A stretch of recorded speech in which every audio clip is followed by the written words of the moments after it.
하나님 아버지,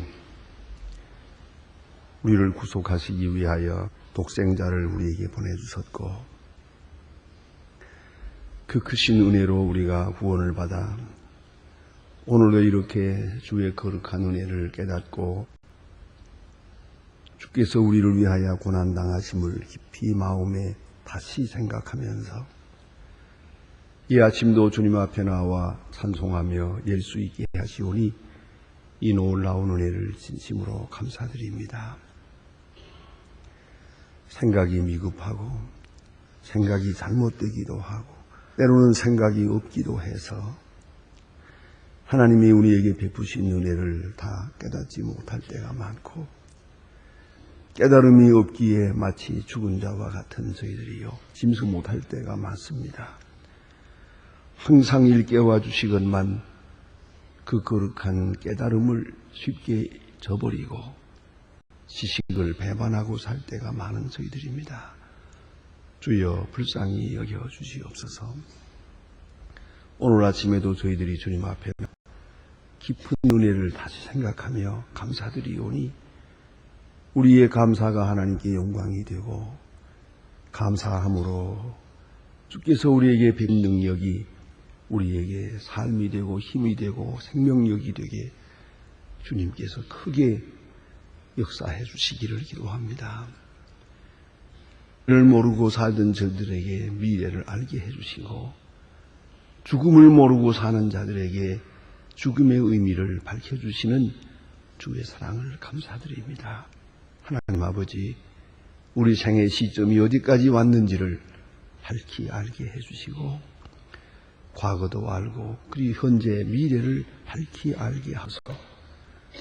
내 앞에 있는 운명이 무엇이며 내가 건너가야 할 강이 무엇이며 내가 누구를 만나야 할 것인지 분이 알고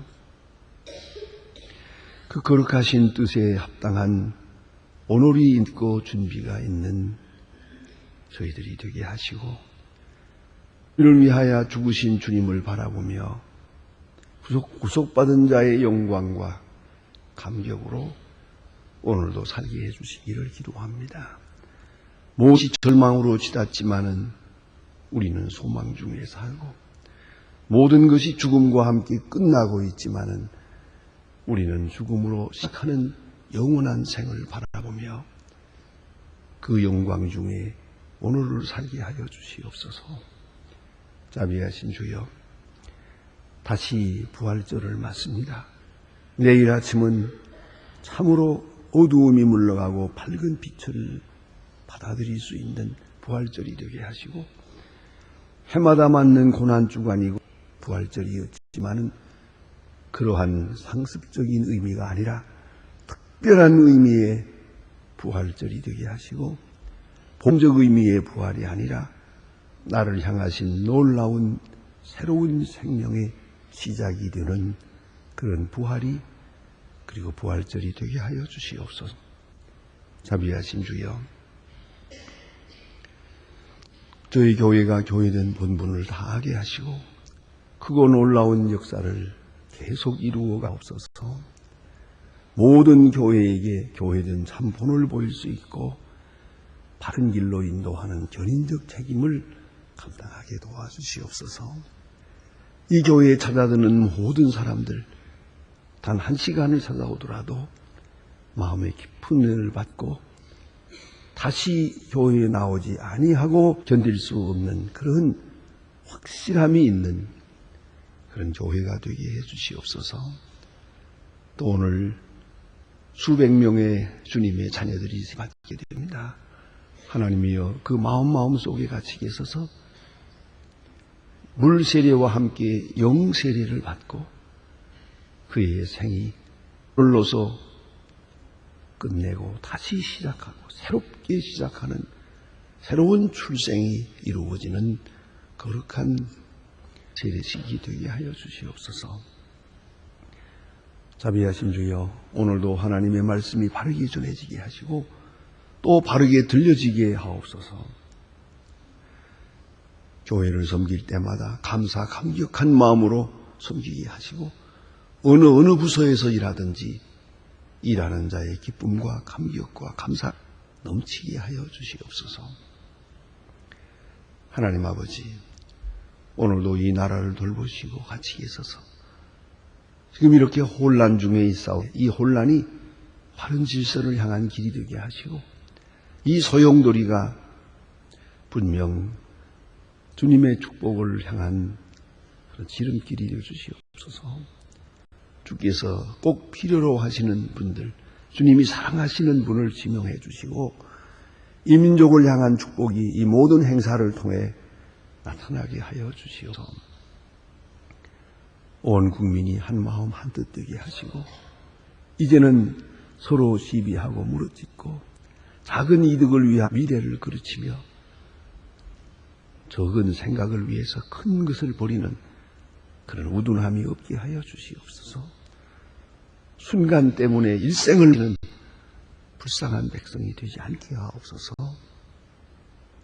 자비하신 주여, 오늘도 저 북녘 땅의 은총을 도와시고 큰 동에서 건져주시기 바라며 우리에게 맡겨주신 귀한 일을 잘 감당할 수 있게 하시고 주여, 금년은 이렇게 지나가지만 부활절은 마음껏 찬양하며 함께 부활절을 맞이할 수 있게 속히 문을 열어주시기를 기도합니다. 주여, 우리에게 맡긴 소임을 정성껏 다할 수 있게 하여 주시옵소서.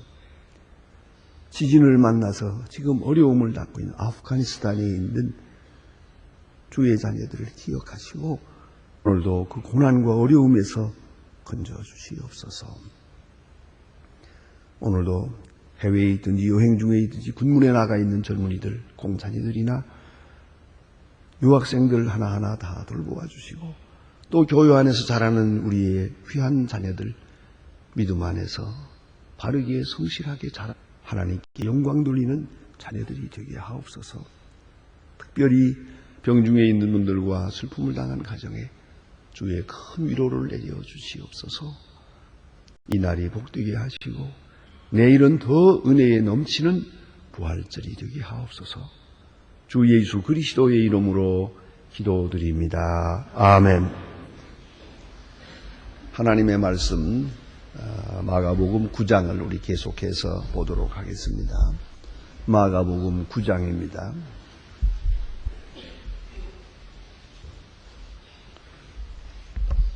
마가복음 9장 9절로부터 13절입니다. 9절로 13절, 마가복음 9장 9절로 13절, 지금 다 같이 한 목소리로 봉독하도록 하겠습니다. 저희가 산에서 내려올 때에 예수께서 경계하시고 인자가 죽은 자 가운데서 다시 살아날 때까지 본 것을 아무에게도 말하지 말라 하니 저희가 이 말씀을 마음에 두며 서로 문의하되 죽은 자 가운데서 살아나는 것이 무엇은?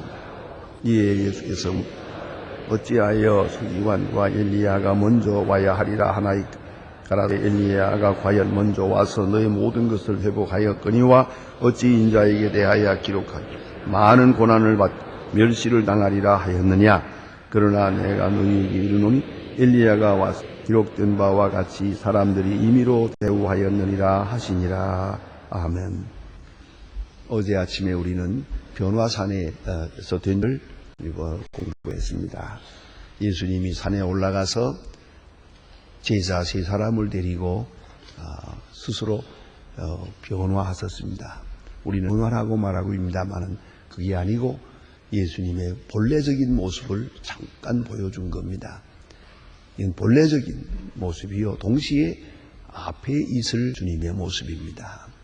그러니까 영원에서 영원으로, 영광에서 영광으로 계속되는 예수님의 생이요, 또 그 잠깐 세상에 33년 동안 와서 제자들과 함께 하면서 그 많은 고난을 당하셨던 것입니다.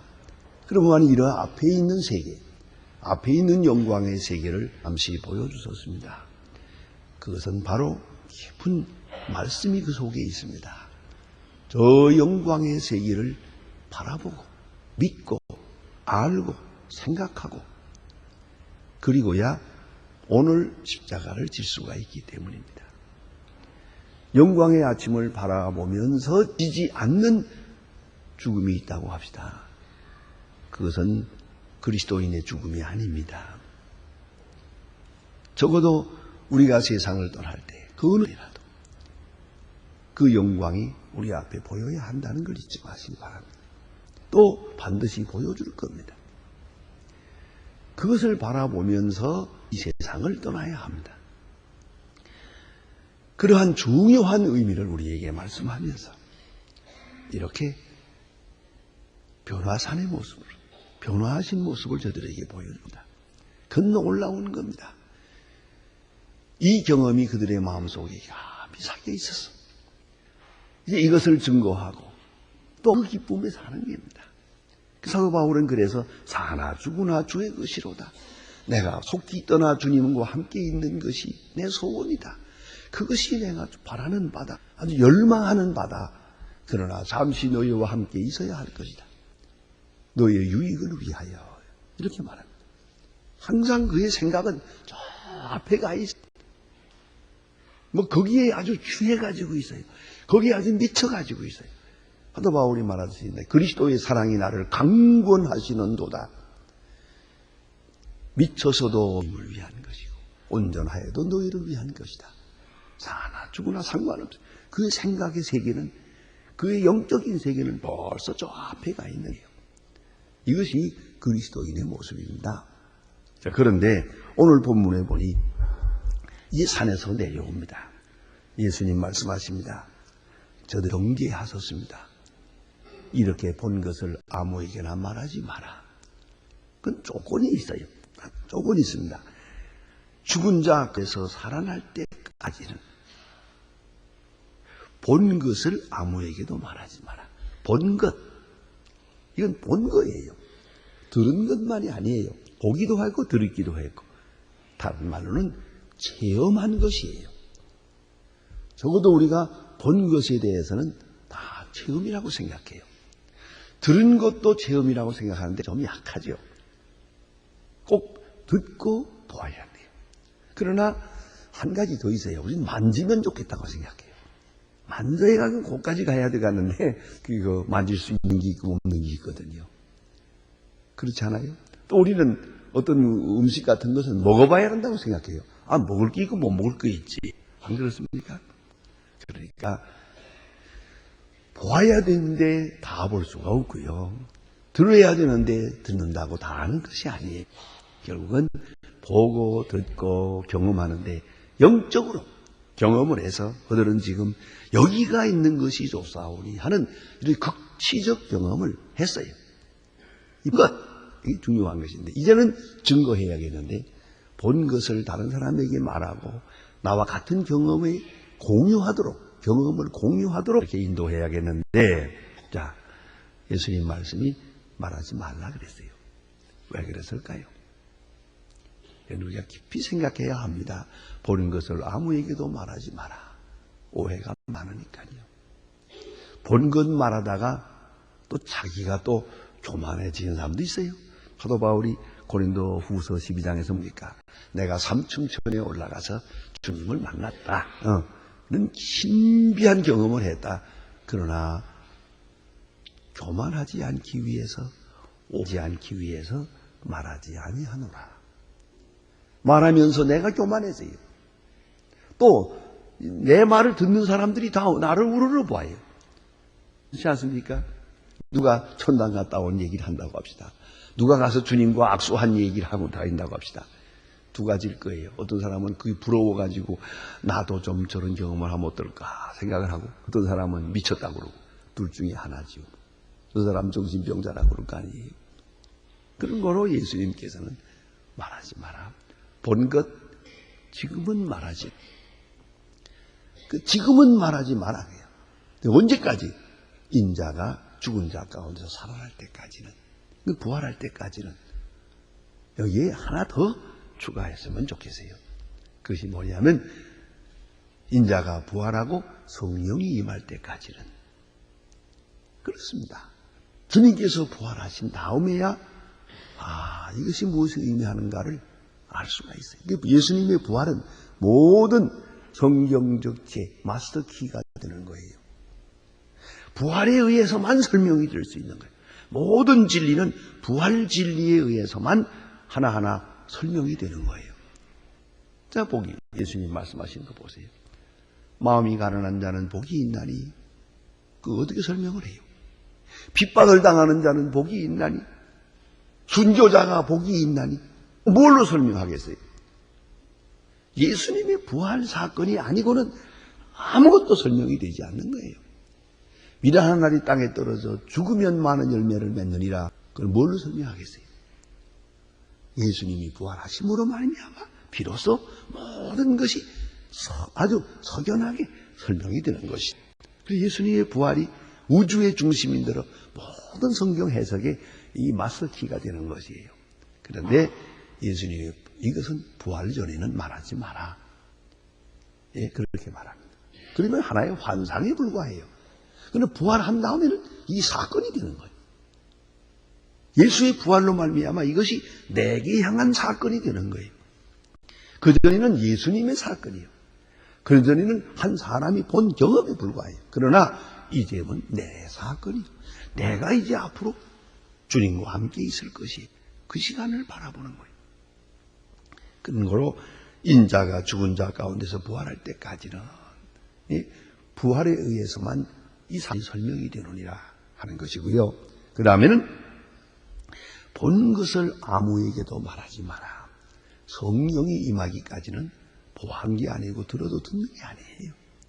사실은 이 예수님의 제자들까지도 한 번 구경한 것뿐이지 그것이 나와 관계가 어떤 거라는 건 모르고 있어요. 그래서 요한복음 16장에 보면 예수님 말씀하십니다. 성령이 임하면 내가 너희들에게 말한 것을 기억나게 하리라.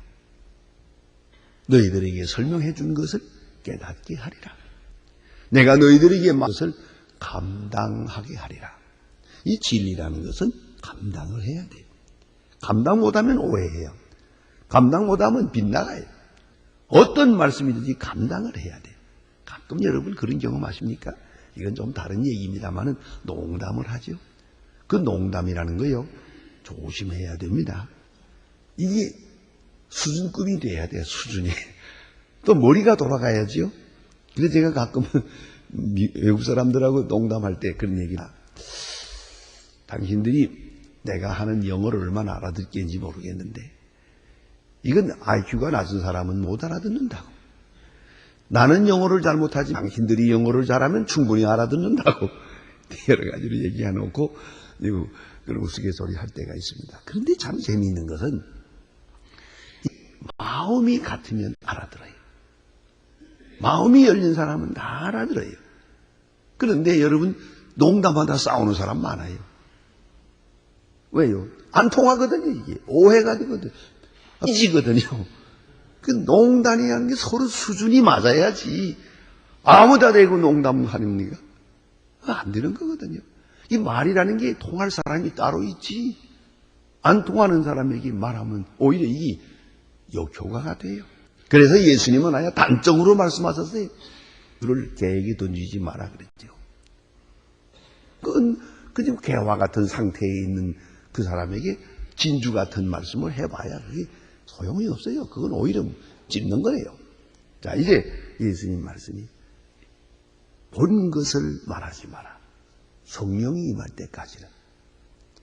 너희가 성령이 임하고야 본 것을 이해할 수 있어요. 보다고 하는 겁니까? 깨달아야지. 본 것을 깨닫는 것은 바로 성령이에요. 그뿐만 아니라 내가 말을 했습니다. 믿는 사람이 또 깨닫게 돼야 되는데, 믿고 깨달아야 되는데 그것도 성령의 역사예요. 바울 사도는 이 경험 속에서 사도행전은 여러 번 반복해서 말합니다. 성령이 마음을 열므로 그래요. 사도행전 16장에 보면 바울과 빌라가 저기 가지 않습니까? 빌립보에 갔을 때 말입니다. 강가에 나가서 안식일에 경건하게 하나님 앞 기도하려고 하다가 거기서 루디아를 만나죠. 단 1시간 만났습니다. 잠깐 만났습니다마는 그들이 사도 바울의 말을 듣고 예수를 영접합니다. 그뿐 아니라 집을 열어서 오픈하우스 해가지고 그 집에서 교회를 합니다. 나를 그리스도의 사람으로 알았거든 반대 가지 마시오. 그 집에서 유수합니다. 당장 첫 번 만난 사람인데 근데 이 여자가 사도 바울을 영접합니다. 그 집에 유숙하면서 그걸 이 빌립보 교회입니다.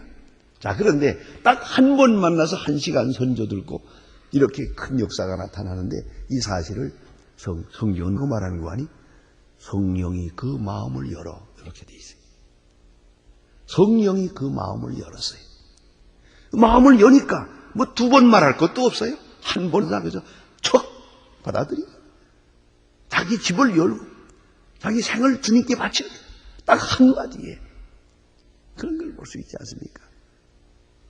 오늘도 보면 그런 분들이 이 교회에 와서 예배드리고 참 어려운 사업적으로나 가정적으로 어려움이 있었는데 그때 처음 교회에 나왔을 때 들었던 말씀을 아예 속에 써가지고 있더라고요. 딱 써가지고 있어요. 그때 목사님이 이런 말씀을 하셨어요. 이 말씀을 듣고 내가 큰 감동을 받아서 다시 자세히 일어났고 오늘과 같이 사업에 성도 있었습니다. 내 영도 구원받고 내 사업도 일으키고 그때 주신 말씀은 내가 일생 동안 소중히 여깁니다. 그것이 제가 말을 잘해서 됐겠습니까? 성령이 마음을 여는 거예요. 그걸 잊지 말아야 돼요. 성령이 마음을 열었어요. 주님이 부활하신 성령이 마음을 여는 그때까지는 너희가 본 것을 말하지 마라. 말함으로 오히려 너도 잘못되고 남도 잘못되고 손해가 많으니. 그래서 전도는 꼭 기도와 함께 해야 되는 게요. 기도하고 전도해야 돼요. 성령이 역사해야만 되니까요. 자, 그 다음에 보니 서로 말하되 죽은 자 가운데서 살아난다는 것이 무엇일까? 참 중요한 말씀이에요. 저는 이 본 읽으면서 이 오늘 이렇게 고난주간을 당해서 다른 본문을 가지고 말씀을 드릴까 하다가 제가 아니 어쩌면 이렇게 딱 맞아 떨어지는데 뭐 그럴 필요가 없다. 그래서 계속하는 겁니다. 읽어보세요. 죽은 자 가운데 살아난다는 말 무슨 말이야 도대체. 부활이 무슨 뜻이냐 이거예요. 그거는 아무도 알 수가 없죠. 죽음을 모르니 부활은 모를 수밖에. 내가 그 많은 사람 죽는 걸 보면서 죽음이 뭔지를 모르는데 내가 죽기 전엔 모르는 거예요. 그런데 부활을 어떻게 알겠습니까? 예수님이 분명히 죽은 자 끝에서 부활한다 그랬거든요. 듣기는 들었는데 알 수가 없죠. 분명히 들었어요. 그러나 그 뜻을 아무도 모릅니다. 여러분 깊이 생각해야 합니다. 부활절 때마다 말씀을 드립니다만은 resurrection, 부활이라고 하는 말은요. 예수님의 부활만 부활이에요. 그 외에 우리가 부활이라는 말을 쉽게 씁니다만은 뭐 돌스토이의 부활 소설 그 부활과 예수님의 부활은 전혀 다릅니다. 그거 아니옵시다. 어쨌든 우리는 이 부활이라는 개념을 분명히 알아야 돼요. 이건 회생도 아니고 이건 중생도 아니고 또 아닙니다.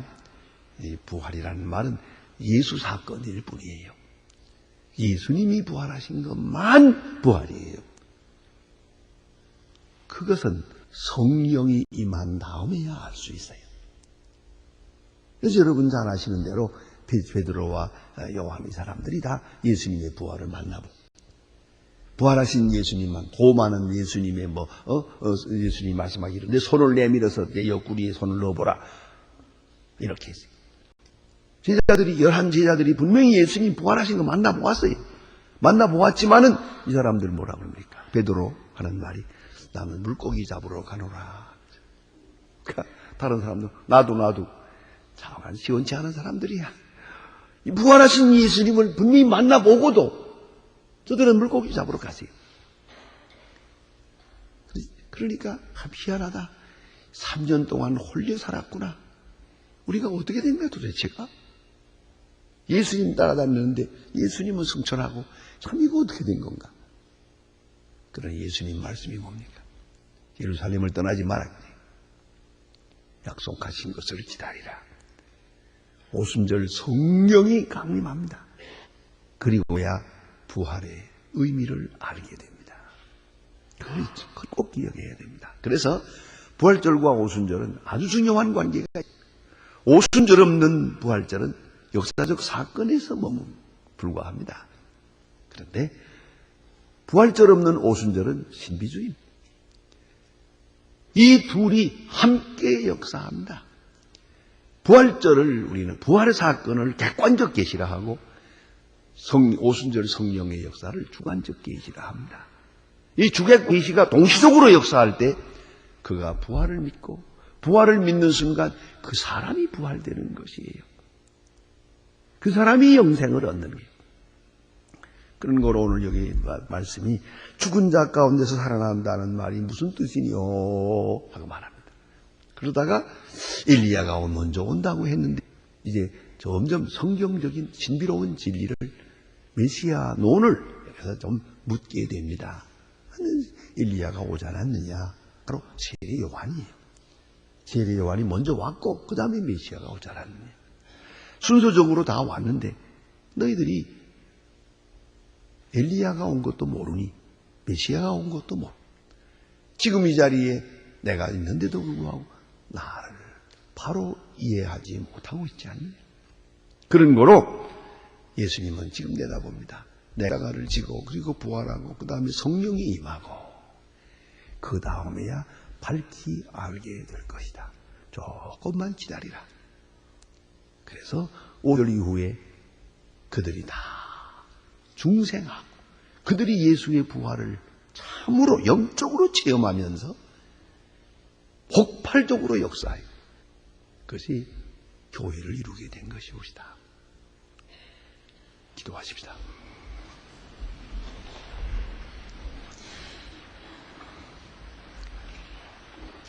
하늘에 계신 우리 아버지시여 이름이 거룩히 여김을 받으시오며 나라의 마옵시며 뜻이 하늘에서 같이 땅에서도 이루어지이다.